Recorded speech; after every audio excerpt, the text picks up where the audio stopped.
1,000 pounds sisters drama. Tammy Slaton chooses Andrea, defies Amy and Chris, family completely shattered.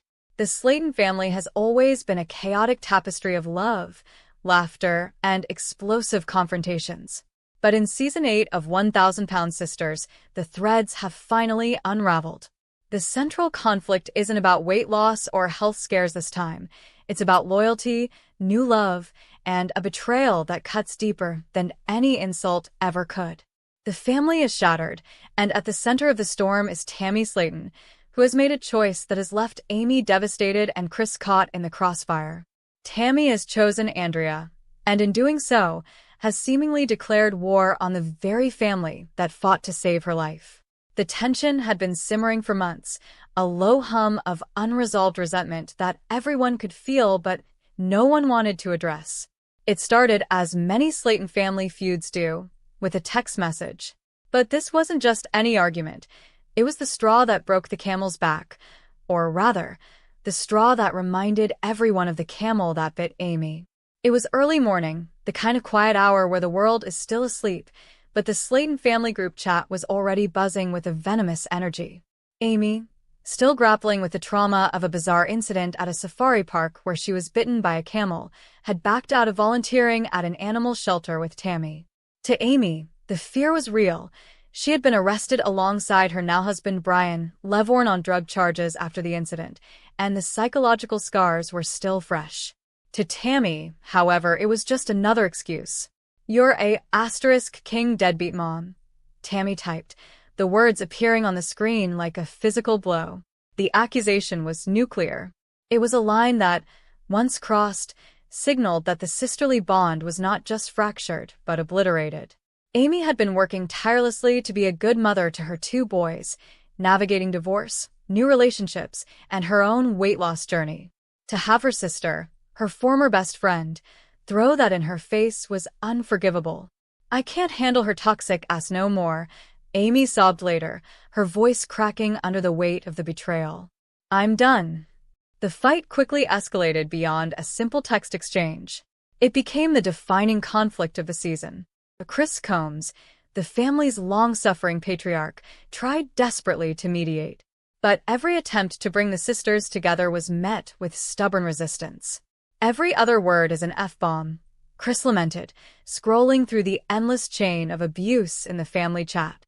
When he tried to intervene in person, hoping that a face-to-face conversation might thaw the ice, he was met with blunt force. Amy, fed up with his attempts to smooth things over, snapped, "I'm not going to have you feed me this bologna when I don't like bologna." Tammy, on the other hand, offered a chillingly simple ultimatum. If Amy keeps her mouth shut, so would I. The family was officially at an impasse. Tammy felt abandoned by Amy, who had left her side after a major surgery to deal with her own life.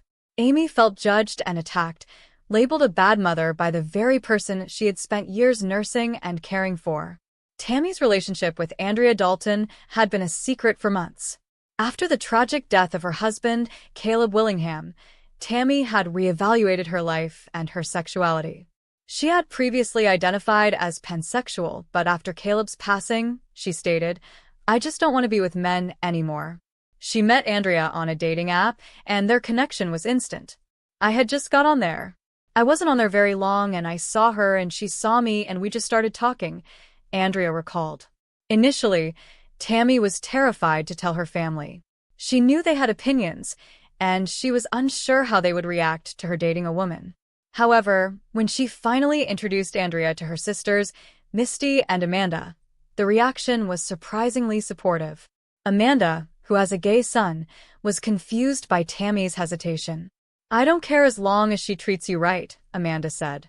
But the support from Amanda didn't translate to peace with Amy. The rest of the family saw Andrea as a source of Tammy's happiness. They watched as Tammy, who had lost over 500 pounds and undergone skin removal surgery, finally seemed to be thriving. She was getting a real job at an animal shelter and embracing independence. Andrea was a symbol of Tammy's new life, a life that seemed to no longer include her sister Amy. Things escalated significantly when Andrea officially asked Tammy to move in with her during a romantic date. Andrea made it clear she was serious about their future together. "I'm officially moving in with Andrea," Tammy announced happily, her eyes bright with the promise of a fresh start away from the family drama. As Tammy settled into her new life with Andrea, the family rift only deepened. In a desperate attempt to salvage what was left of the family, Andrea arranged a peace talk at a local cafe. She invited both Tammy and Amy, hoping that a neutral setting would allow them to air their grievances and move forward. It was a disaster. The sit-down was tense from the start. Andrea tried to mediate, but the raw animosity between the sisters was palpable. Amy, still smarting from the deadbeat mom comment, demanded an apology. She wanted Tammy to acknowledge the hurt she had caused. But Tammy, stubborn and feeling backed into a corner, refused to back down. She dismissed Amy's pain and attempted to justify her words by citing her own hormonal mood swings following her recent surgery. Feeling disrespected and unwilling to be the villain in a scenario she felt Amy had engineered, Tammy stood up and walked out. She didn't just leave the table. She left the building, telling the crew not to film her. The peace talk had failed spectacularly. Left behind in the cafe, Amy broke down completely. Andrea tried to console her, but the damage was done. Tammy had made her choice. She had walked away from her sister, and by extension, her family, to preserve her relationship with Andrea. In a confessional, Andrea expressed her own breaking point. She was realizing that navigating a relationship with Tammy meant navigating the chaotic wreckage of the Slaton family. In another clip, Andrea could be seen confronting Tammy about her behavior, telling the reality star, "I can't live like this." Andrea had hoped to be the peacemaker, but she was beginning to see that she might be the source of the problem, or at least the person Tammy was choosing to hide behind. The decision by Tammy to choose Andrea over Amy has effectively shattered the family dynamic. Chris, who had been the glue holding everyone together, finds himself in a no-win situation. He has always supported Tammy, even letting her move into a house next door to him when she was in a bind. His wife, Brittany, has often felt the strain of the constant drama, and this new rift is pushing the family to its breaking point. Misty and Amanda are caught in the middle, watching helplessly as their two younger sisters, the stars of the show, refuse to speak. The support they initially offered Andrea has soured as they realize she represents Tammy's detachment from their mother and siblings. The family that used to gather for chaotic holiday dinners, that used to laugh together and fight together with the understanding that they would always make up, is now a collection of factions. Tammy has aligned herself with Andrea, prioritizing this new relationship over her blood ties. Amy is left to plan her haunted wedding to Brian Levorn without her sister by her side. She has been forced to ask a friend to be her maid of honor because Queen Tammy has refused to participate. The question on everyone's mind is, was Tammy's choice about love, or was it about escape? Was she choosing Andrea because she loves her, or because Andrea represents a life where she doesn't have to answer to Amy, Chris, or anyone else? Andrea, for her part, has tried to be a good partner. She has done her best to fit into the chaotic family, even trying to broker peace. But by forcing Tammy to choose, she has become the catalyst for the destruction of the family unit. In the end, the 1,000-pound sisters aren't just carrying physical weight anymore, they are carrying the weight of broken bonds. Tammy's defiance has left the family completely shattered, with the pieces scattered too far to be easily glued back together. Only time will tell if the Slaton family can survive this, or if Tammy's choice has permanently sealed the fate of her relationship with her sisters. The final scene of the Peace Talk episode lingers on Amy, alone in the cafe, the tears drying on her cheeks as she stares at the door Tammy walked out of. The silence is deafening. The family is broken, and Tammy is gone. The silence that followed the explosion was worse than the screaming. For 3 weeks after Tammy dropped the Andrea bomb, the Slaton family compound in Dixon, Kentucky, felt like a morgue. No group chats blowing up. No passive-aggressive Facebook posts. Just a cold, haunting quiet that told Chris Combs everything he needed to know. His family was officially in 2 pieces, and he was stuck in the crack between them. "I ain't talked to Tammy in 17 days, Chris says, sitting on his porch, staring at the house next door where his sister used to live. The lights are off. She's already moved most of her stuff to Andrea's place 2 hours away. 17 days. That ain't never happened. Not even when she was in rehab and couldn't call. This is different. This is a choice. And that's what cuts the deepest. Tammy didn't just move out, she moved on. She chose a woman she's known for barely 6 months over the siblings who wiped her butt, carried her to doctor's appointments, and literally kept her alive when she weighed over 700 pounds. Chris can't make sense of it. Brittany, his wife, watches him from the kitchen window, worry etched across her face. She's seen this before, Chris pouring every ounce of himself into Tammy, only to get burned. But this time, the fire might be fatal to the whole family tree. Meanwhile, Amy is spiraling. The Halloween wedding is 3 weeks away, and she's supposed to be buzzing with excitement. Instead, she's in her kitchen, crying over a half-decorated pumpkin, while Brian tries to comfort her. She's lost 30 pounds from stress alone, and the dark circles under her eyes tell a story of sleepless nights. She had been so excited to get the wedding dress, but now she can barely look at it hanging in the closet. I called her today, Amy whispers, her voice cracking. I called Tammy to ask if she wanted to come see my dress. Just a simple thing. A sister thing. She wipes her eyes with the back of her hand. She said she was busy. With Andrea. She said she didn't know if she could make it to the wedding at all. She said. Amy chokes on the words. She said maybe I should just focus on myself and stop worrying about her. Stop worrying about her. Like I ain't been worrying about her my whole damn life. The cruelty of it is almost too much to process. Amy has spent years being Tammy's punching bag, her scapegoat, her emotional dumpster. And now that Tammy doesn't need her anymore, she's been discarded like last week's garbage. But what hurts even more is the hypocrisy. Tammy is willing to upend her entire life for Andrea, a woman who has no idea what it's really like to be Tammy Slaton. Andrea hasn't sat in hospital waiting rooms, terrified her sister wouldn't wake up. Andrea hasn't cleaned up messes or defended Tammy against internet trolls. Andrea gets the shiny, new, post-surgery Tammy. The family gets the ghost. Tammy thinks she's found her fairy tale. Amy says, bitterness seeping into her voice.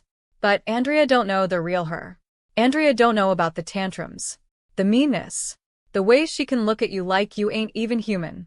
She thinks she's getting some sweet, fragile victim. She's getting a bulldozer. And when that bulldozer runs her over, she's gonna come running back to us. But I ain't gonna be here. I swear to God, I ain't gonna be here. The family matriarch, Misty, tries to play peacemaker from afar. She's always been the quiet one, the one who stays out of the drama, but even she can't ignore the seismic shift happening. She calls Tammy, tries to reason with her, tries to explain that the family isn't rejecting Andrea. They're rejecting the way Tammy is handling everything. But Tammy isn't hearing it. They don't know her. Tammy fires back from Andrea's living room, where she's currently surrounded by boxes of her stuff. Andrea sits beside her, holding her hand, looking uncomfortable but determined to stay out of it. They don't want to know her. All they want is to control me, to keep me small, to keep me dependent. Andrea makes me feel like I can be my own person. Why can't they just be happy for me? It's a fair question on the surface. But the truth is more complicated. The family has watched Tammy jump from relationship to relationship, each one more disastrous than the last. They've seen her get used, manipulated, and abandoned. They've bailed her out of financial holes, emotional breakdowns, and near-death experiences. They're not opposed to Tammy finding love. They're terrified of her getting hurt. Again. And her refusal to even acknowledge their concerns feels like a betrayal of everything they've sacrificed. Misty tries to explain this, choosing her words carefully. Tammy, we love you. We just want to make sure you're safe. We don't know Andrea. We've never even met her face to face. You sprung this on us and expect us to just be okay with it? That ain't fair. But Tammy isn't interested in fairness. She's interested in freedom. For the first time in her life, she feels like she has a future that doesn't revolve around her family's approval. She has a girlfriend who tells her she's beautiful, who holds her hand in public without shame, who doesn't treat her like a burden. Why would she ever go back to the chaos of Dixon when Andrea offers her a clean slate? The truth, though, is that Andrea isn't a clean slate. She's a mirror. And what Tammy sees in that mirror might not be what she thinks. Andrea is kind and supportive, yes. But she's also young and maybe a little naive about what it takes to be with someone like Tammy. The weight of the Slaton family drama is heavy, and Andrea hasn't shown she can carry it. She stays quiet during the phone calls, defers to Tammy's wishes, and doesn't push back when Tammy says she wants to cut ties with her siblings. Is that love? Or is that enabling? Chris is the one who finally voices what everyone else is thinking. Andrea ain't never gonna understand what we've been through. She wasn't there. She didn't hold Tammy's hand when she thought she was dying. She didn't drive her to every doctor appointment. She didn't sit on the phone for hours with insurance companies. She's getting the finished product while we did all the damn work. He's not wrong. But he's also missing the point. Tammy doesn't want to be a finished product. She wants to be a person. And for the first time, someone is treating her like one. Meanwhile, the tension is starting to affect the rest of the family in unpredictable ways. Brittany, who has always been the calm in Chris's storm, is finally losing patience. She's tired of Tammy's drama invading her home. Tired of Chris being emotionally unavailable because he's too busy worrying about his sister. Tired of the constant fighting and the never-ending cycle of forgiveness and betrayal. I love Tammy. I do. Brittany says, her voice steady but firm. But I gotta protect my family. My kids. My husband. And right now, this is tearing us apart. Chris can't sleep. He's not eating right. He's so worried about her that he's forgetting to take care of himself. I can't keep doing this. It's a devastating admission. Brittany has always been Tammy's biggest defender, the one who pushed Chris to be more forgiving when he wanted to cut ties. Now, even she's reaching her breaking point. And if Brittany is done, what hope is there for the rest of them? In the middle of all this, Tammy is blissfully oblivious. She's posting photos on social media of her and Andrea, captioned with hearts and rainbows. She's talking about moving in together, about adoption, about a future that doesn't include her family at all. It's as if the Slaton sisters never existed. As if she was born yesterday, freshly hatched from her cocoon of weight loss surgery, ready to start a brand new life with a brand new family. But Andrea isn't stupid. She sees the cracks forming. She hears the hurt in Tammy's voice when she talks about her siblings, even when she pretends not to care. She knows that cutting off your family isn't just a clean break, it's an amputation. And amputations leave scars. Babe, are you sure about this? Andrea finally asks one night, after a particularly vicious phone call with Amy. They're your family. They love you. I don't want to come between you and them. But Tammy waves her off. They don't love me. They love controlling me. You're the only one who sees me for who I really am. It's a line she's used before, with every partner she's ever had. But this time, it feels different. This time, Tammy isn't just pushing her family away out of spite. She's genuinely convinced she's doing the right thing. And no one can talk her out of it. In the midst of all this chaos, Amy is trying to salvage her wedding. But every decision is tinged with sadness. She picks out flowers and wonders if Tammy would have liked them. She chooses a cake flavor and remembers the time Tammy ate an entire sheet cake by herself. She walks down the aisle in her head and sees an empty seat where her sister used to be. I keep thinking she'll change her mind, Amy says, her voice barely a whisper. I keep thinking she'll call and say, I'm sorry, and come home. But she ain't gonna. She's gone. And I don't know if she's ever coming back. The wedding comes and goes. Amy wears her dress, says her vows, and tries to smile for the cameras. But the absence is deafening. Tammy doesn't show. She sends a text that reads congrats and nothing else. No call. No explanation. Just two cold words that feel like a final goodbye. Chris stands in the corner of the reception, holding a glass of champagne he hasn't touched, watching his sister dance with her new husband. He should be happy. He should be celebrating. Instead, all he can think about is the family dinner table that will never be full again. I don't know how to fix this, he admits to Misty, his eyes red-rimmed. I don't know if it can be fixed. She's made her choice.